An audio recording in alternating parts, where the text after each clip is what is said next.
पिछले एपिसोड में आपने देखा कि स्टार्स का बड़ा भाई फ्यूमी का मैजिक सैंपल लेकर डीमन एक्रोपोलिस वापस चला जाता है और अपनी बहन लिस को स्टार्स के साथ छोड़ देता है ताकि वो उस पर नजर रख सके। और फ्यूमी और लिस काफी अच्छे दोस्त बन जाते हैं। तभी एक अनजान साया नजर आता है और वो अपने मैजिक से फ्यूमी को गायब करके ले जाता है और स्टार्स लिस को वापस डीमन एक्रोपोलिस भेज देता है ताकि वो फ्यूमी का पता लगा सके। अब आगे लिस डीमन एक्रोपोलिस जाहिर होती है, तभी वहाँ पर उसे 3 गार्ड्स दिखाई देते हैं और वो उससे पूछते हैं कि क्या आप लिस सामा है? हमारी जानकारी के हिसाब से आपके बड़े भाई आपके साथी होने चाहिए। लिस कहती है कि वो मेरे बिना ही चले गए। तभी वो पहरेदार कहते हैं कि हमें तो ये बताया नहीं क्या। लिस गुस्से में कहती है कि मुझे जाने दो, मुझे जल्दी है। तभी वहाँ पर बीरोस आ जाती है और वो कहती है कि इसे अंदर ले आओ, मैं तुम्हें इजाजत देती हूँ, आओ मैं तुम्हें तुम्हारे मेंशन तक छोड़ देती हूँ। लिस और बीरोस दोनों साथ मेंशन जा रहे होते हैं। तभी बीरोस कहती है कि जैसा कि तुम जानती होगी मैं एक्रोपोलिस के पुलिस के साथ हूँ। मेरा काम एक्रोपोलिस में शांति बनाने का है। मैं तुम्हारे भाई से मिलना चाहती हूँ लेकिन वो शायद यहाँ पर नहीं है। लिस कहती है कि उसको बहुत जरूरी काम पूरा करना है। बीरोस कहती है कि बिना इजाजत के ऐसे ही आना जाना एक अपराध है। शुक्रिया, अब मेरे पास एक वजह है उसको कस्टडी में डालने के लिए। लिस पूछती है कि तुम मेरे भाई को कहाँ ले जाना चाहती हो? उस शख्स के पास जिससे वो कभी मिलना चाहेगा। लिस कहती है कि कहीं तुम्हारा मतलब डीमन एक्रोपोलिस के राजा वुल्फ डैडी के पास तो नहीं?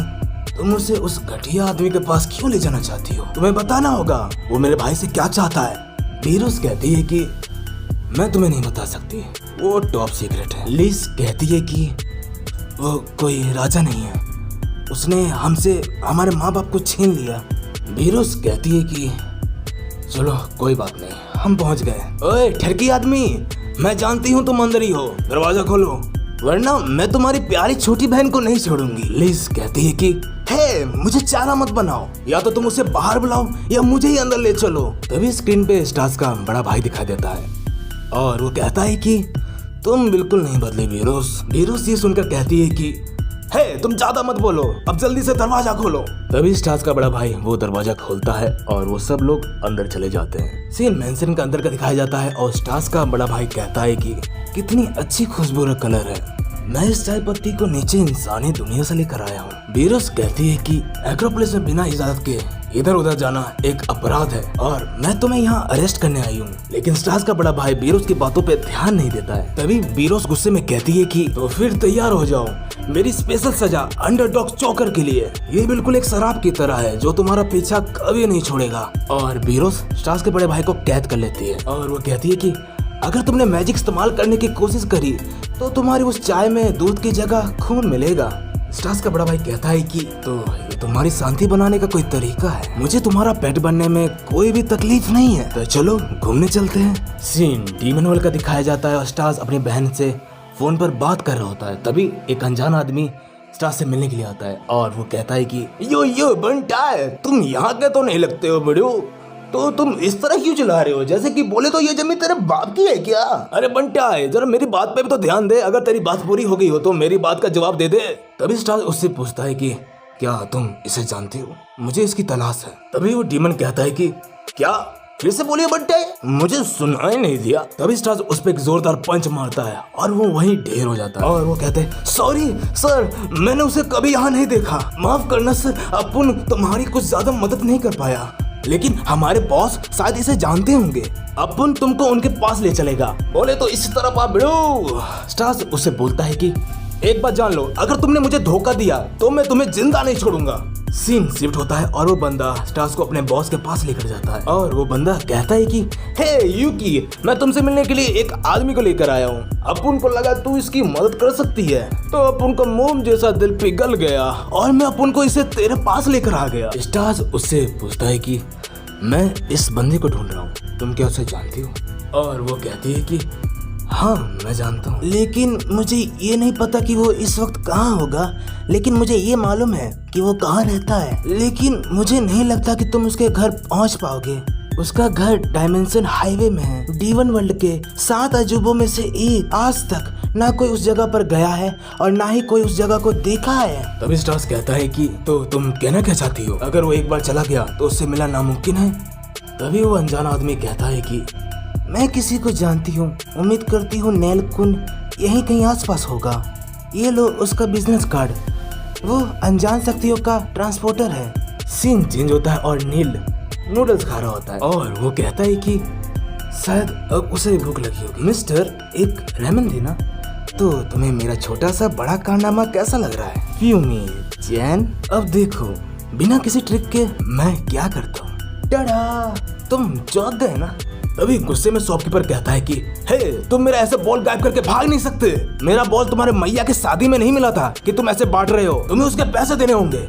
अगर तुमने मेरे पैसे नहीं दिए तो तुम्हें 2 गुना लगान देना पड़ेगा। रुको, मैं अभी पुलिस को बुलाता हूँ। नील घबराते हुए कहता है कि हे, मैं तुम्हारा बॉल लौटा रहा हूँ, इतना गुस्सा क्यों करते हो? ये बहुत गर्म है।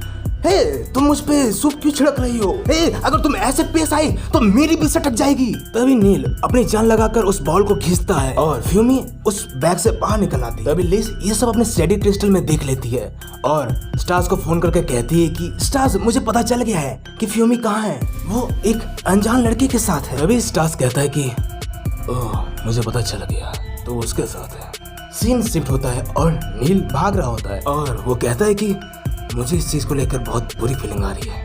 तभी वहाँ पर बेला आ जाती है और वो कहती है कि मैंने तुम्हें पकड़ ही लिया, और वो अपने मैजिक से उसे एक किक मारती है और उसके गोटी मुंह में आ जाते हैं। और बेल कहती है कि बहुत दिनों बाद मिलना हुआ नील, ये देखकर अच्छा लगा कि तुम बदले नहीं हो।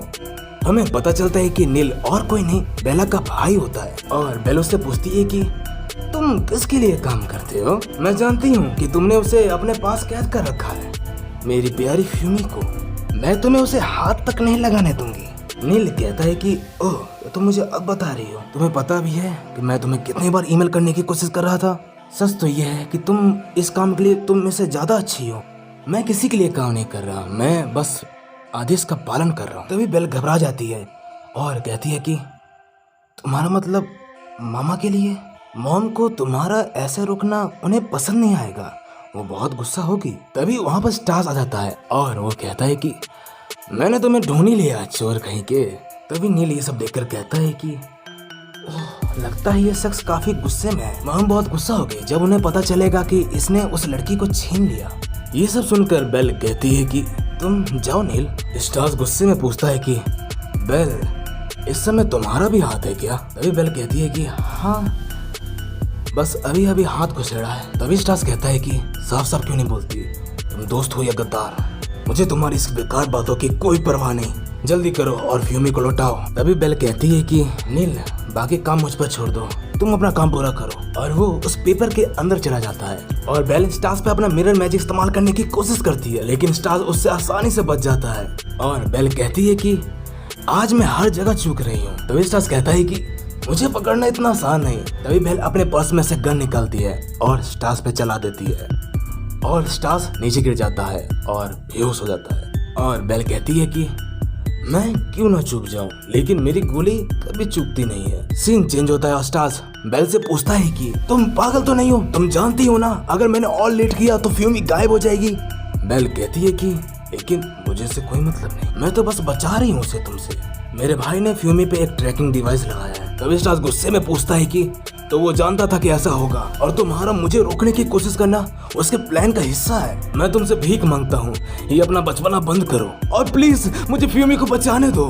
तभी बेल पूछती है कि क्या वो तुम्हारे लिए इतनी जरूरी है? क्या मैं तुम्हारे लिए ठीक नहीं हूँ? तभी स्टार्स गुस्से में कहता है कि फ्यूमी मेरी पूरी दुनिया है, वो मेरा इकलौता कलेक्शन है। क्या तुम इतना भी नहीं समझ सकती? वो एक ऐसी अनोखी चीज है जिसे मैं जाने के बाद भी रिप्लेस नहीं कर सकता। तभी ये सब सुन के बेल को गुस्सा आ जाता है और वो कहती है कि ओह, ऐसी बात है, तुमने बहुत मुझे गुस्सा दिला दिया है। तो वो तुम्हारे लिए इतनी खास है और तुम मुझे इस नजरिए से देखते हो, तो ठीक है, अगर तुम जीते तो फ्यूमी तुम्हारी। ये सब देख के स्टार्स घबरा जाता है और कहता है कि रुको, शायद तुमने कुछ गलत समझ लिया है। तभी बेल कहती है कि चुप करो ओटाकू वैम्पायर, आओ और मुझे हराओ ओटाकू वैम्पायर। क्या हो गया? तुम तो मुझे बिना रहम करे धुलाई करने वाले थे ना?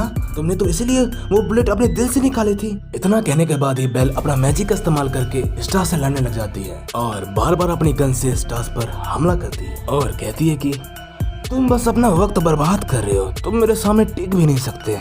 इतना जल्दी हार मान गए टाको एम्पायर। स्टार्स कहता है कि शुक्रिया, तुमने मेरी शर्ट कैंसीरो की तरह बना दी। बेल कहती है कि ये तुम क्या कह रहे हो, तुम्हें पता है ना अगर तुम हारे तो फ्यूमी को भी हार जाओगे और जिंदगी भर तुम मेरे कुत्ते बन के रहोगे। स्टार्स कहता है कि मैं हारने वाला नहीं हूँ, मैं नहीं चाहता कि तुम जैसी एक जलपुटी लड़की मुझे ये बताए। स्टार्स अपना मैजिक का इस्तेमाल करके बेल को अपनी कैद में पकड़ लेता है। स्टार्स कहता है कि तुम तो लापरवाह हो गई हो बेल, चलो अब जल्दी कहो कि मैं हार मानती हूँ। अगर तुमने ऐसा नहीं कहा तो तुम अपने नीचे के शरीर को दोबारा नहीं देख पाओ। तभी बेल कहती है कि मैं हार नहीं मानने वाली, मेरे लिए ये सब कुछ भी नहीं है। तभी बेल स्टार्स के पकड़ से भाग जाती है, लेकिन अपने कपड़े और अंडरवियर वहीं छोड़ देती है और कहती है कि है वो मुझे वापस करो। स्टार्स कहता है कि क्या वापस करो? बेल कहती है कि है तुम्हारे उन फेवरेट जैपनीज हीरो इस सिचुएशन में क्या करते, प्लीज मेरी मदद करो। स्टार्स ये सब सुनकर कहता है कि तुम कहना क्या चाहती, तुम्हारी अंडरवियर को मैं अपने सर पे पहनकर तुम्हें जीभ से चढ़ाना चाहिए? बेल कहती है कि मेरा मतलब ये नहीं था ठरकी कहीं के, मेरी अंडरवियर को ऐसे मत पकड़ो, इस तरह तो तुम मेरी बेइज्जती कर रहे हो। तभी स्टार्स उस अंडरवियर को स्मेल करने की कोशिश करता है और अपने मन में कहता है कि मैं जानता हूँ कुछ तो गड़बड़ है। ये सच है कि जब मैंने इसे उठाया तब मैं उसे ब्लैकमेल करने की कोशिश कर रहा था। अगर तुम्हें ये चाहिए तो कहो, मैं हार मानती हूँ। ये कोई अच्छी बात नहीं होती, लेकिन मैं ऐसा करता। फिर मैंने सोचा कि बेल अपनी टेलीपोर्टेशन पावर को यूज करके अपने रूम में वापस जाकर अपने कपड़े दोबारा पहन सकती थी और मेरा कचरा हो जाता और मैं कुछ उसे ज्यादा कुछ कह भी नहीं पाता। लेकिन उसने ऐसा नहीं किया। क्या उसने ये सब अभी तक सोचा नहीं होगा, या फिर ये उसके लिए बहुत खास है? आखिर बेल अभी तक यहाँ क्यों है, वो कहीं जा क्यों नहीं रही और वो इतना चिंता में क्यों लग रही है, जैसे कि मैं उसकी अंडरवियर के साथ कुछ उल्टा पुल्टा करूंगा। तभी बेला अपने मन में सोच रही होती है कि अब मैं क्या करूं। उस बैग में मेरी ट्रेजर नोट है जिसमें उन सब चीजों का नाम लिखा है जिसे मैं मन से चाहती हूँ। अगर उसने ये सब पढ़ लिया तो मैं शर्म से मर जाऊंगी। नहीं, ऐसा नहीं हो सकता, मेरी किस्मत अच्छी है, वो उसे पढ़ेगा नहीं। अगर उसने ऑपरेशन स्टार्स मुझे प्यार करो पढ़ लिया तो अब मैं क्या करूं? मैं गड्ढा खोदकर 1-2 हफ्ते तक छुप जाना चाहती हूँ। तभी स्टार्स उस अंडरवियर को बेल के पर्स में रख रहा होता है। तभी बेल कहती है कि हे, तुम उसे उसके अंदर नहीं रख सकते। स्टार्स कहता है कि लगता है ये चीज तुम्हारे लिए बहुत ज्यादा खास है, इसमें तो काफी सारी चीजें भरी हुई है। तभी स्टार्स की नजर बेला की डायरी पे पड़ती है और स्टार्स कहता है कि अच्छा अब मैं समझा, तो ये कुछ और मामला है। तो तुम्हें इस पैंटी से कोई मतलब नहीं है, तुम्हें तो असलियत में ये चाहिए थी। बेला कहती है कि अगर तुमने ये पढ़ा तो मैं तुम पे बंदूक चला दूंगी। तभी स्टार्स बेला का हाथ पकड़ के खींचता है और कहता है कि चलो बाहर आओ, इसे मिलकर पढ़ेंगे, आखिर इसमें ऐसा क्या लिखा हुआ है। नंबर 163 गवर्नमेंट फ्लावर मिल गया, अब ये क्या चीज है? तभी बेला कहती है कि मैं हार मानती हूँ, तुम जीते, तुम जीते। स्टार्स कहता है कि अच्छा किया और उसको मेरे से बाहर खींच देता है। तभी बेला उस पर गुस्से में बंदूक चलाती है और कहती है कि तुमने ऐसा क्यों किया, मैंने कपड़े नहीं पहने हुए थे, और उस पर लगातार बंदूक की गोलियां चलाती है। और स्टार्स कहता है कि सॉरी, रुक जाओ, मैं भूल गया था। और स्टार्स कहता है कि क्या तुम अपनी गन रिलोड करने से अच्छा तुम अपनी पैंटी नहीं पहन सकती थी? सीन शिफ्ट होता है और स्टार्स और बेला दोनों साथ में कहीं जा रहे होते हैं। स्टार्स कहता है कि काफी खून बह गया, तुम्हारा शुक्रिया, तुमने गुस्से में आकर वो लड़ाई शुरू करी थी, पर जैसे ही मैंने वो डायरी देखने शुरू करी तुमने हार मान लिया, तुम अजीब बर्ताव करती हो। तभी बेल कहती है कि तुम ना जल्दी भूल गए, तो फ्यूमी की मदद करनी थी ना, चलो मैं तुम्हारी मदद करती हूँ। और स्टार्स की बातों को अनदेखा करती है। तभी स्टार्स कहता है कि तुम उसके लिए काफी उतावली हो रही हो। तभी बेल अपने मन में सोच रही होती है कि तुम सबसे छुपाने की कोशिश करते रहते हो कि तुम मुझसे बिल्कुल प्यार व्यार नहीं करते। कैसा बेवकूफ है, तुम्हें फ्यूमी के बारे में भूल जाना चाहिए। वैसे भी अब तुम उसे वापस ला नहीं पाओगे, तुम्हारा खुद का खून नहीं बचा।